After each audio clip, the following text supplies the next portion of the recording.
Hello! Welcome to Slate Money Travel, a special episode of Slate Money devoted to travel something. I'm Felix Salmon. I'm here with Emily Peck of Axios. Hello. Who's sitting at home in front of her bookshelves. We're doing the bookshelf thing, but Elizabeth Spires of the New York Times has made it all the way into the Brooklyn studios of Slate. Hi, Elizabeth. Hello. Was your commute okay in the heat? It was fine because I was in a car, so. Oh. Wait, did you drive yourself? No, I was worried I was going to be late, so I hopped in an Uber. Ah. Wow, fancy. We are going to talk this week about checking bags. I think everyone has an opinion on this. I do too. But Emily, why don't you bring us up to speed on the debate? The debate, Felix, is actually quite simple. To check or not to check. That is the question. All right, okay, so fine. You've brought us up to speed. Before we go into the pros and cons, let's just have a quick gut check here. In general, do you check or not check? I like to check. I like Hillary Fry, the Slate editor, has a whole piece about this debate, and she comes on the side of checking bags. And the simple reason is it's nice to be unencumbered by literally your baggage, right? You just want to be breezy. Baggage is baggage. Breezy. Yeah. You want to be easy breezy. You don't want baggage. You want to sidle up to the airport bar if you have time and have no chunky suitcase that you have to figure out where to put it and keep an eye on and all that. It's a lovely thing to just travel without baggage schlepping all around. Elizabeth, are you a checker or a carry-oner? It depends on how long the trip is. So if it's less than a week, I will carry on. And then if it's more than that, I usually end up having to check a bag. But you only check because you have to, because you've got that much luggage. Given the choice, you will always not check. Yeah, also, but because I've mastered the art of packing almost nothing and carrying almost nothing with me. So because I'm a super light packer, the not checking is not difficult. So when you don't check, just to be clear, are you doing that thing that people do where they take a full-on wheelie suitcase, which is like the maximum sized thing that you're allowed to bring on the plane, and you bring it on the plane and you put it up in the compartment on top of you? No, because that annoys the hell out of me. I'm usually taking a small weekender bag, or I have one hard suitcase that's literally 18 by 18 inches. It's designed really for a laptop and a couple of things. And that easily fits in the overhead, but it can also go under the seat. So, and I'm a small person. I don't need a lot of stuff. What are you packing though? That stresses me out. Another check in the bring a bigger bag and just check it box is that you can bring more stuff with you and have more options for what to wear when you're on your business trip or your holiday. Because for me, what you just said really freaks me out, that you're I don't pack a lot of stuff. It's well, every time I go someplace, I'm I didn't bring the right whatever it is. Everyone dresses. Needs a pair of espadrilles. I didn't pack my espadrilles. I didn't pack my espadrilles, or I have the sneakers but no sandals or whatever. So, how do you deal with that? I have a broader question for Elizabeth on this one, which is so many Emily's question, but broadened out, which is what it sounds to me that you're doing is a bunch of layers of optimization. You're optimizing for minimizing the amount that you pack, and you're also optimizing for minimizing the amount of time you spend doing things like waiting for luggage at the airport. So you're trying to optimize your travel, and one of the reasons why you pack very little is precisely so that you don't need to check a bag, because checking a bag is some kind of an obstacle in your perfectly optimized vacation. Yeah. Also, if I'm going on a long flight, the last thing I want to do is wait 45 minutes for my baggage. So I enjoy being able to walk off the plane and just get right in a cab or whatever. Also, it's stressful waiting for your bag. Hillary in her column says she enjoys this, the suspense of will it, won't it come down the chute. But I I'm an anxious person. And the idea that like, where's my bag? Where's my bag? Why hasn't it come yet? Why hasn't it come yet? I'm watching people walk away with their suitcases and I'm like, where is it? Maybe I don't see it. Nope. No, it's not there. Ooh, no. I'm also really impatient. Like my 10-year-old and I have the same level of patience and attention span for things that are really tedious. So if I have to sit and wait for 30, 45 minutes, I just lose my mind. So Elizabeth, just give me some numbers here. When you're saying like if you're on a long flight, you don't want to wait for your bag, and you want to just walk off the plane, it strikes me that you can't walk off the plane if you're on a long flight because you have to go through all of the immigration mishugas anyway. I'm not talking about international flights. I'm talking about like New York to LA. Okay. So New York to LA is the one way you want to be able to just walk off the plane.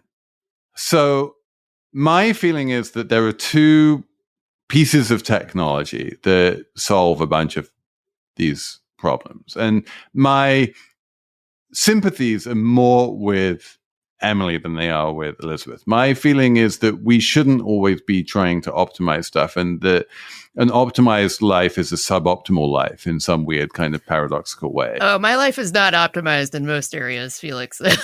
So why are you trying to optimize your travel like this? As I find travel, the process of travel a little bit stressful. Like I hate the sort of security aspect of going to an airport. And so I want to basically get stuff that I know is going to stress me out of the way.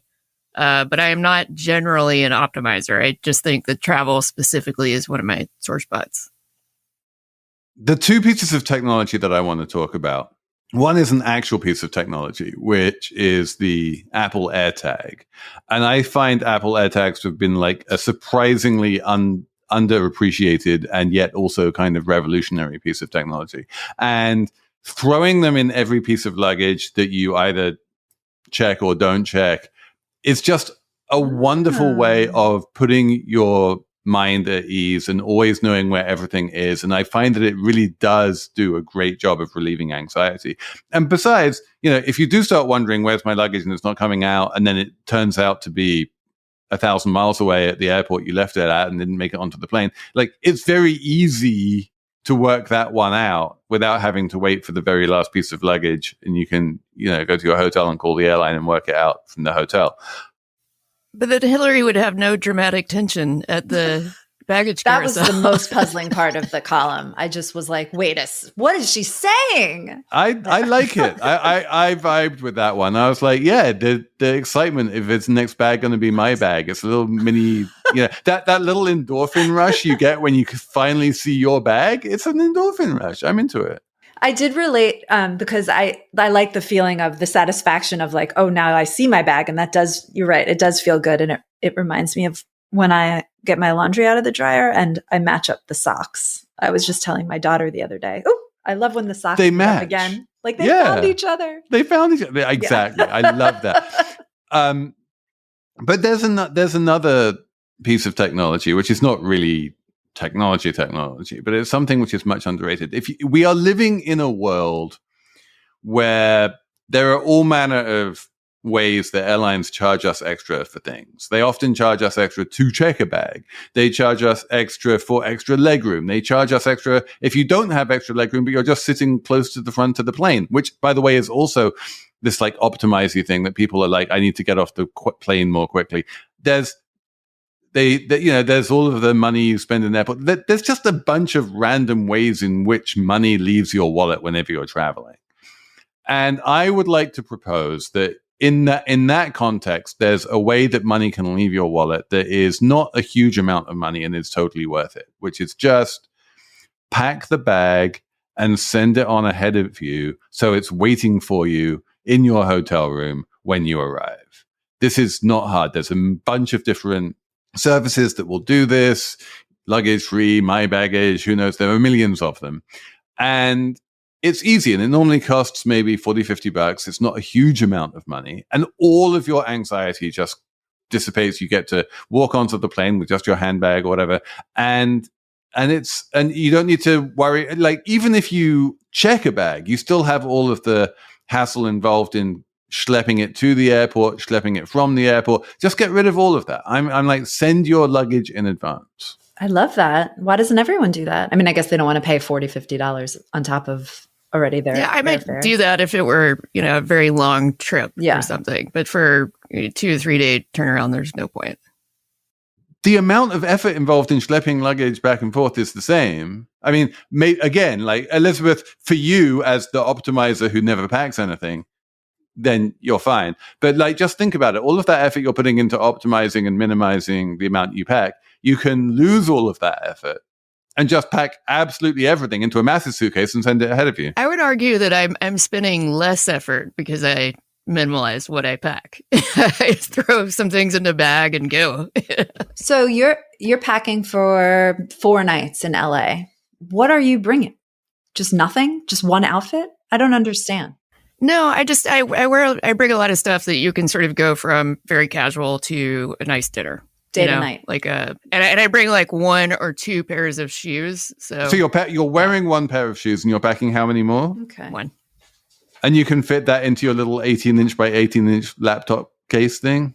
And your little tiny clothes because you're little tiny.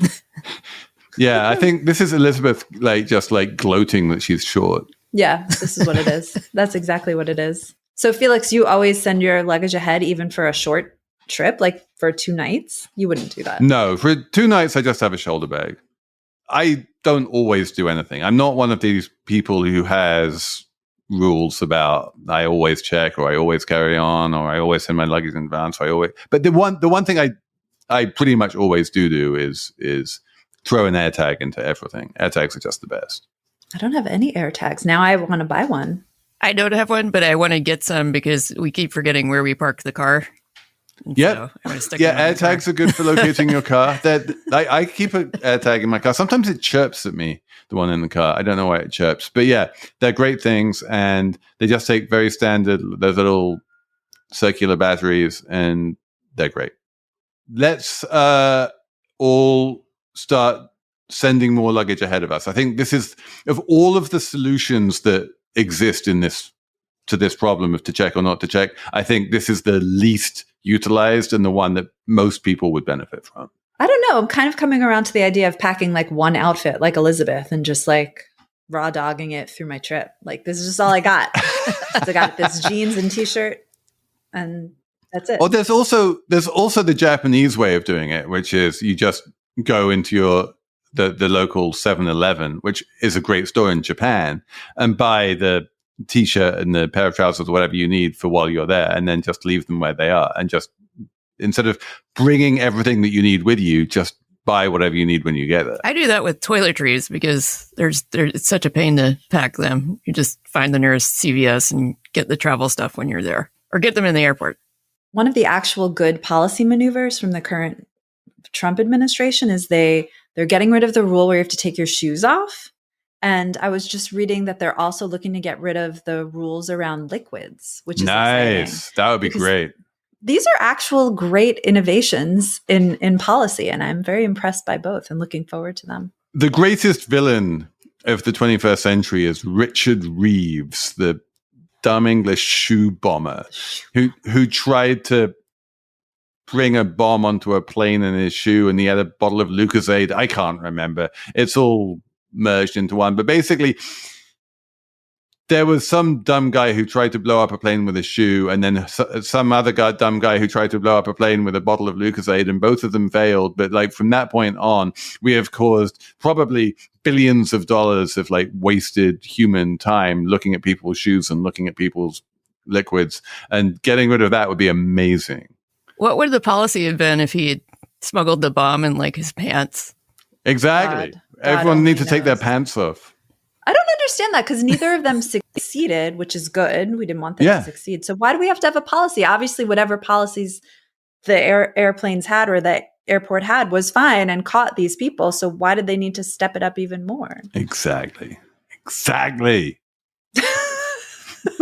It's a travel show. We're not talking about counterterrorism measures. It's a travel show. So yeah, guys, try to be zen about all of the security theater, and just don't stress too much about your luggage. It's not worth stressing about.